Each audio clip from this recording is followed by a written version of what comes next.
Sam, is it sort of already underway or a sluggish beginning? What are you seeing where you are? Ankita, we come to you from the Kauvery Daycare Center at Mylapore in Chennai. It's a sluggish start, I would say, because at the moment the vaccination is yet to begin, but we have around 5 members waiting here for their doses, and hospital authorities say there is not much of awareness yet. Once that improves, they hope numbers will drop in. And I have with me Dr Aslesha Vijaay. Thank you very much, doctor. And a sluggish start, why is it?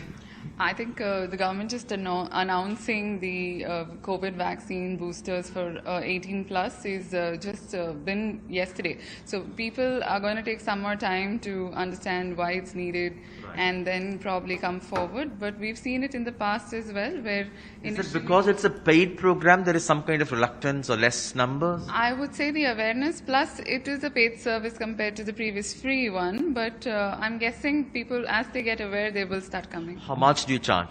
So as of now, the service is, we have still been kept it at the previous dosage. I mean, cost of the vaccine is just as how it was before. But considering the government has capped it, I think would change in the next 2-3 days. So 150 as service charges and 225 for the vaccine. Yes, that's what is proposed. And for people to understand, how important is this precautionary dose, doctor, for those who have taken the first 2 doses? Well, the precautionary dose is, I think, would be very useful for all, simply because it works just like childhood vaccines, where your body's immunity and antibody levels will start coming down once you take a vaccine. So booster dose will always kind of enhance that reaction and make sufficient antibodies in the body. So 9 months post the primary second dose of the previous vaccine, whatever vaccine it is, it's recommended you take a booster dose. It just gives you continuous immunity against. Lastly, people can just walk in. They don't have to really register it online themselves. No. Covishield doesn't require mandatory registration online. If you've completed 9 months from your second dose of vaccine, you are eligible. You can walk in and get it. Let's also speak to these members here. Thank you very much for your time. It's a paid program. How do you see that? Yeah, it's nice only, but previously government was charging more for that, but nowadays there has been reduced the charges.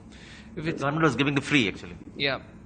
If days goes, if all people in the private also, if they are providing for the cheaper charges, it will be better. Very less number of people this time. Is it because, do you think it's a paid thing? No. Are you fine with paying? No. Khas kurta bandarle ninge okay va? The free. So far. The government should make it free? Yeah. Right. That's one important concern among people, Ankita, that while upper middle classes and the affluent sections would be okay to come and pay for this vaccine, the poor people, particularly those suffering from job losses, loss of livelihood, for them, they may not really come for this paid program, because for them, in that case, it may not be a priority, and that's a concern many say the government should address, because just for want of money, they should not be left to fend for themselves and expose themselves for this virus. Ankita. All right. Sam, thanks very much indeed for joining us with those details.